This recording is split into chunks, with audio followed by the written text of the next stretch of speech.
Imagine enfrentar uma acusação direta, um comentário tóxico ou uma tentativa de provocação, não com impulsividade, irritação ou fragilidade, mas com uma serenidade impenetrável, quase glacial.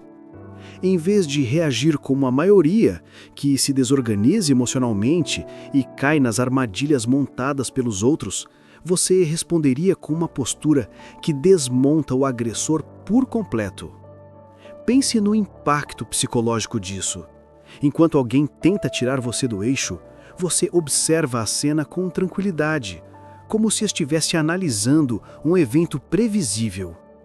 Esse é o poder mental que muitos buscam, mas poucos realmente dominam. E é exatamente isso que vamos destrinchar hoje.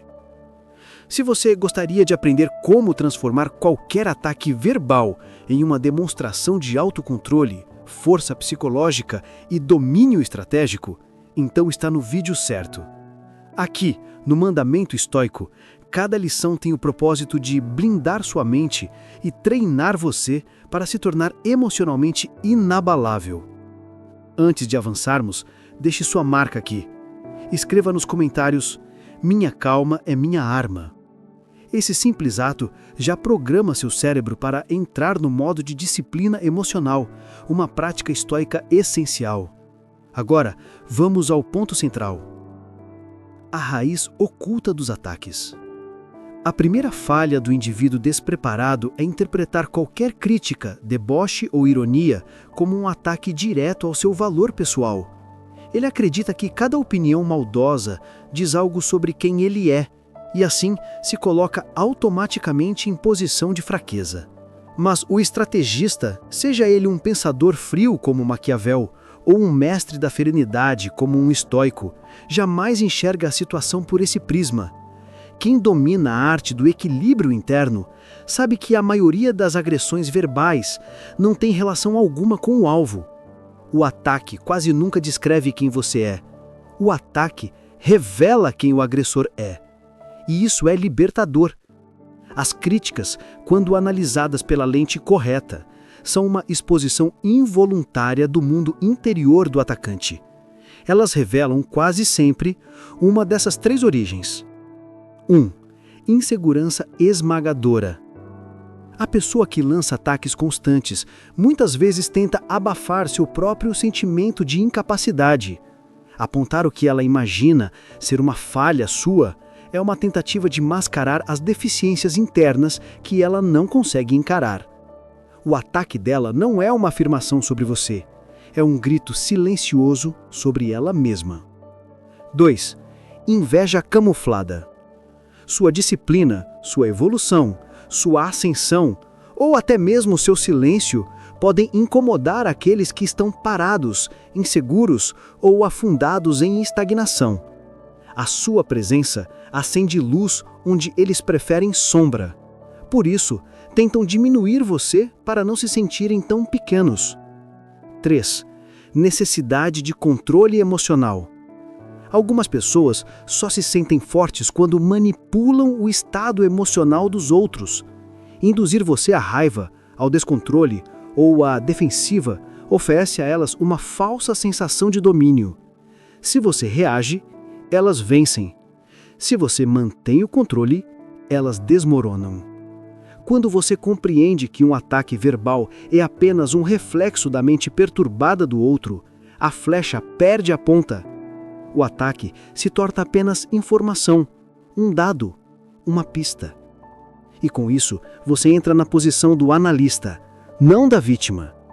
É dessa postura que nasce o primeiro movimento da técnica. Movimento 1. O reflexo gélido. Depois de decifrar o ataque, você não reage.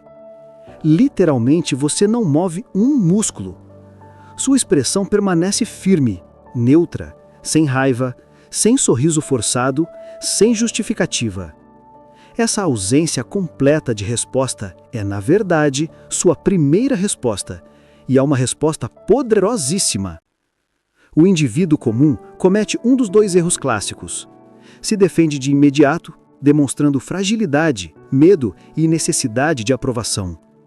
Ou contra-ataca na mesma moeda, entrando no jogo emocional do provocador. O estrategista faz o oposto. Ele corta o combustível da chama. A sua quietude cria um vazio psicológico que o agressor não sabe lidar. Ele esperava resistência, turbulência emocional ou irritação e recebe silêncio. O ataque se quebra no ar. A energia dele evapora. E então surge algo importante. A pessoa que tentou atingir você passa a parecer desequilibrada, exagerada, impulsiva. Ela se expõe, você se preserva. Esse silêncio não é submissão, é domínio emocional, é autoridade interna. É uma defesa que, paradoxalmente, ataca. Movimento 2. A mudança de foco. Depois de absorver o ataque sem se abalar, você redireciona a energia. Mas não redireciona com contra-ataques. Você redireciona com perguntas neutras, estrategicamente formuladas. Essas perguntas devem ignorar totalmente a acusação e se concentrar na intenção, no estado emocional ou no comportamento do agressor. Exemplos transformados. Em vez de defender seu esforço, o que você deseja exatamente alcançar ao dizer isso dessa forma? Em vez de responder a um insulto direto, sinta uma tensão no seu tom. Aconteceu algo hoje? Em vez de cair em generalizações manipulativas, pode citar uma situação específica para eu compreender melhor? Essas perguntas deslocam o atacante da posição ofensiva para a posição defensiva. Você tira a arma da mão dele e coloca uma luz sobre as suas intenções. O jogo muda. Agora, ele precisa explicar.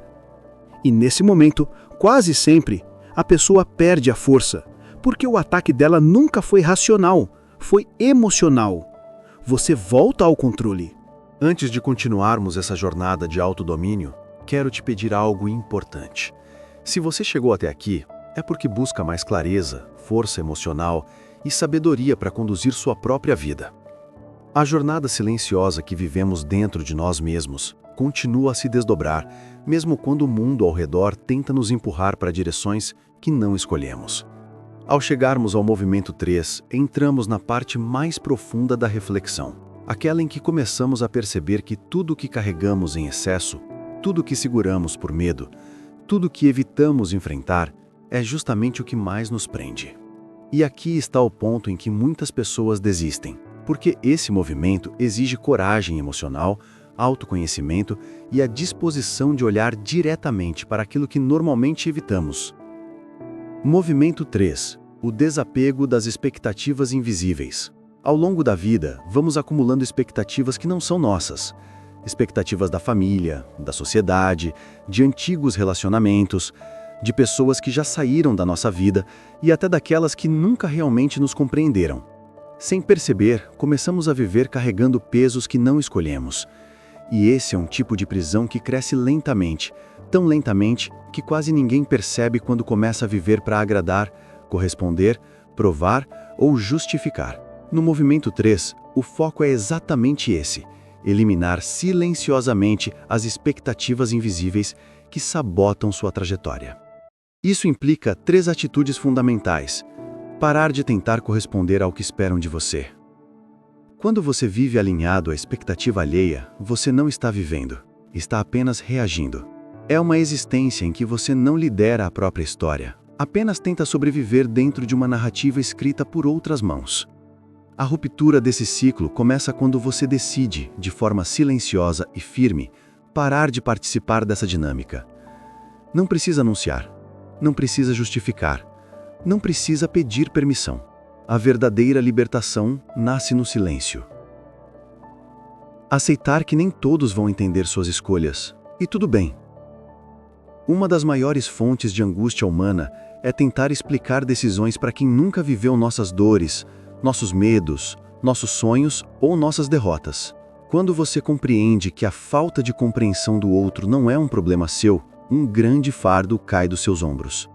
As pessoas que se incomodam com o seu silêncio, com o seu distanciamento ou com o seu amadurecimento emocional geralmente são as que mais se beneficiavam de seu desequilíbrio. É por isso que o seu avanço as inquieta. Elas não querem que você mude porque a versão antiga de você servia mais a elas do que a você mesmo. Romper com a necessidade de provar valor. A busca constante por validação é uma das maiores inimigas da paz interior. Quando você tenta provar o seu valor, acaba entregando a terceiros o controle sobre sua autoestima.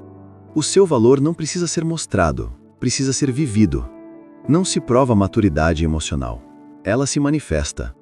Não se prova força interior, ela se revela em silêncio. Esse é o momento em que o espectador do vídeo percebe que há um padrão muito mais profundo conduziu todas as lições anteriores. A libertação sempre começa no silêncio. Encerramento estratégico, a transição para uma realidade mais madura. Agora que a audiência percorreu as escolhas, as rupturas e os refinamentos internos apresentados, chegou a hora de amarrar essa jornada com clareza emocional. Um fechamento estratégico precisa entregar 3 coisas: fechamento emocional, continuidade lógica para a reflexão final e convocação para a transformação interna. Este fechamento não é apenas uma conclusão, ele funciona como a ponte entre o conteúdo do vídeo e o impacto que ele deve gerar na mente de quem assiste. A libertação silenciosa como início, não como fim. A maior parte das pessoas pensa que a liberdade começa quando as correntes são quebradas, mas, na verdade, ela nasce quando paramos de tentar carregar correntes que não são nossas. O silêncio, tema constante das lições anteriores, não é ausência, é presença. Ele permite que você ouça a si mesmo sem interferência externa. Ele devolve identidade. Ele devolve eixo. Ele devolve poder. Quando você elimina silenciosamente o que não serve mais, cria espaço para que o que realmente importa entre. E essa é a parte que transforma vidas. Algumas portas só se abrem quando outras são fechadas sem testemunhas. Alguns ciclos só terminam quando você para de narrar sua dor para quem não vai compreender. Algumas renovações só acontecem quando você finalmente entende que sua energia é sagrada demais para ser derramada em terreno improdutivo. O vídeo conduz o espectador a uma reflexão profunda sobre o impacto dessas escolhas silenciosas e o fechamento estratégico reforça que essa jornada não é momentânea, mas contínua. O que fica depois dessa jornada? Ao final dessa travessia, fica claro que não é preciso anúncio para iniciar uma nova fase. Não é necessária permissão para seguir em frente. Não é preciso explicação quando decidimos cuidar do que é nosso, a paz interior. Não precisamos de plateia para tomar decisões maduras. Finalizamos o vídeo plantando em quem assiste uma ideia poderosa. Se você deseja uma vida mais equilibrada, precisa aprender a se afastar em silêncio, a mudar em silêncio, a renascer em silêncio e permitir que os resultados falem quando chegar a hora. Ao terminar essa jornada, lembre-se de que nenhuma mudança verdadeira precisa ser anunciada, ela precisa ser vivida.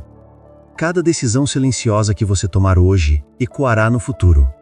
Cada limite que você estabelecer, cada expectativa que você abandonar, cada pessoa que você deixar ir, dará espaço para uma versão mais forte, mais consciente e mais centrada de quem você realmente é. E para continuar avançando nesse caminho, o convite final é direto. Inscreva-se no Mandamento Estoico, porque a próxima lição vai te mostrar exatamente como transformar silêncio em poder e poder em direção.